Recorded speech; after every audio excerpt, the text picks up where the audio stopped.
Good morning, everyone, and welcome to the PivotBoss pre-market video for Tuesday, January 7th, 2025. I am Frank Ochoa, aka PivotBoss. Happy Tuesday, everyone.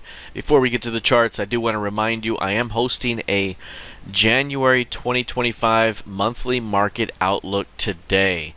Today, please join me at 3 p.m. Central Time in our Discord trading room. We will be hosting the first monthly market outlook of the year. We're going to cover stocks, futures, crypto, and industry groups to pay attention to throughout the month and Q1 of 2025.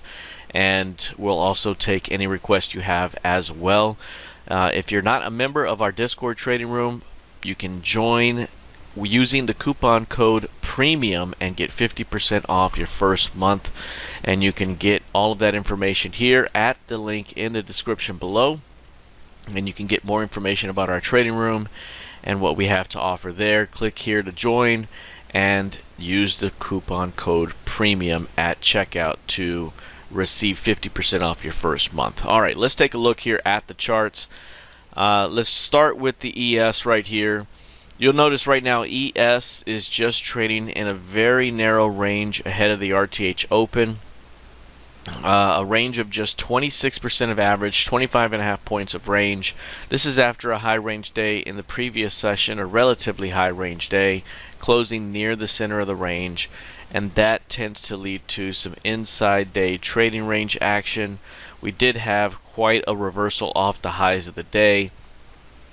Didn't give up quite as much as some of the other markets like the YM, for example, or crude oil, but for the most part it did give back the early gains of the day. Finished above the day's midpoint, finished above the midpoint of the previous month, but still gave us, some lower high type of feels there. So again, not the strongest, and at the moment mostly compressed and range bound. Mostly compressed and range bound. If you look at the intraday chart though, a little bit of an intraday rounded bottom. An intraday rounded bottom. If this thing can start busting through the 60-35 level to the upside, it starts to open up a bit of strength. Failure to do so, and we're kind of back and forth within the range here. 6,000 to about 60.40 could be the early range for this one. Now, based off the rejection we saw in the YM, early strength could be defended by bears for an inverted checkmark day down. Does that play out in the ES as well? If we take a look at the NQ here, this one is also inside day at the moment.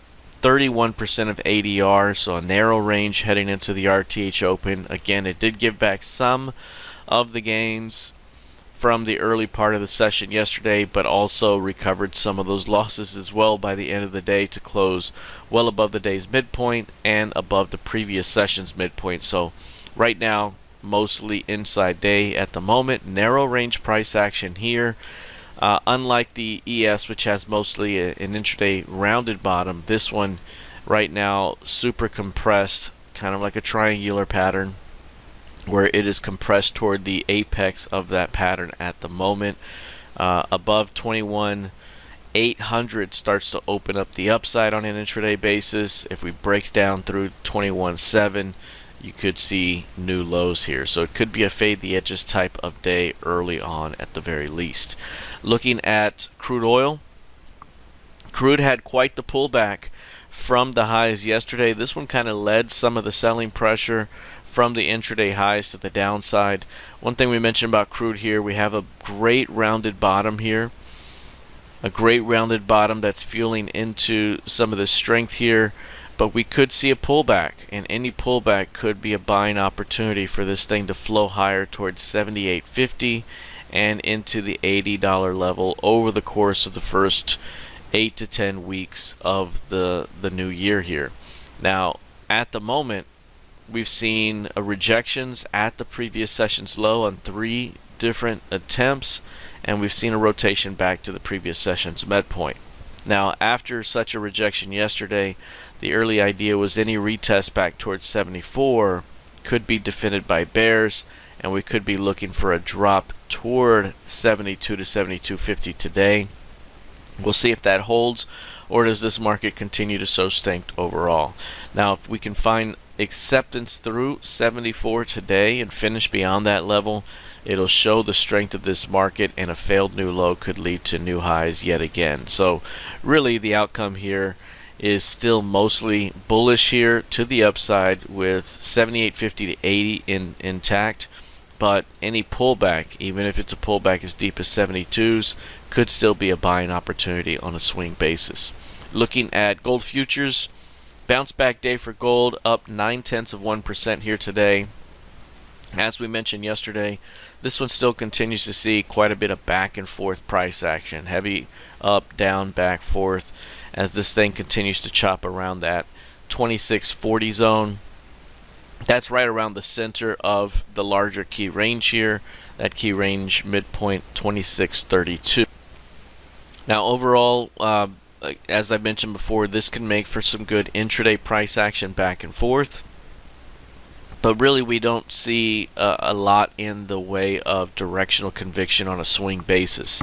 Until we get to an edge, it's going to be hard to really kind of fade into this on a grander scale here. But if we did drop into 2540, it's an opportunity to fade it back up. If we rallied up here toward 2770, it could be an opportunity to fade it back down. Until then, it's a lot of back and forth within the middle chop of this zone, 2600 to about 2680. That's been about the zone here to go back and forth with. But very strong on an intraday basis here today. Very bullish on an intraday basis, but can it get through 2680? If not, we could be looking at a fade back down within the range. Looking at the YM is up about 0.25% right now. This one, as I mentioned a little bit earlier here, did react off the highs of the day and left behind a fairly decent wick reversal. A ton of wick reversal sell candidates on the scans yesterday as well, over 80 candidates coming up. It was an 8-to-1 ratio against buy candidates, so that shows the directional conviction right now could be a bit lower. Still trending down here with a bearish wick reversal within the bearish Pima trigger zone and a squat bar to boot there. So the early idea here, how does price respond to the previous session's midpoint? Previous session's midpoint 43,148. So if price does rally into about 43,150 rather, do bears come in to defend for an inverted checkmark day down? As of right now, the intraday price action kind of rounded bottom, and it's approaching that midpoint here after showing a little bit of strength off the lows of the day. So is early strength going to be defended here, and will that lead to an inverted checkmark day down? If so, this market could be headed for some new lows ahead.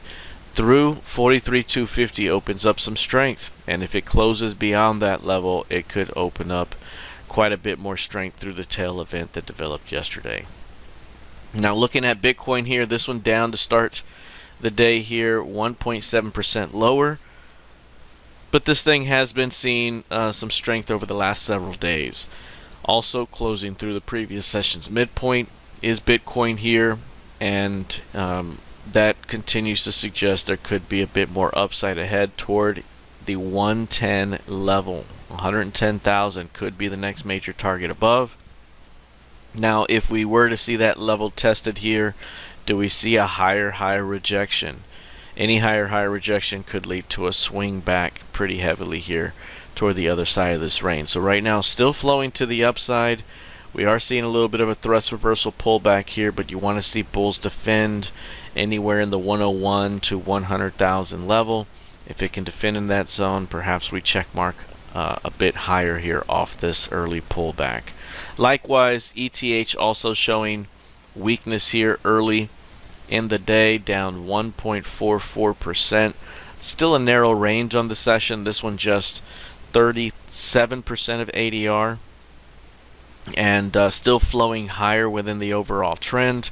Again, any pullback toward that rising 8 period could still be a buying opportunity as this thing works its way higher. Again, recall this thing has broken through the top of a narrow 7-day range here, with a great transition day last Friday, kind of a holding pattern here on Monday, and a pullback here could be a continuation opportunity up ahead as long as price remains above the breakout point.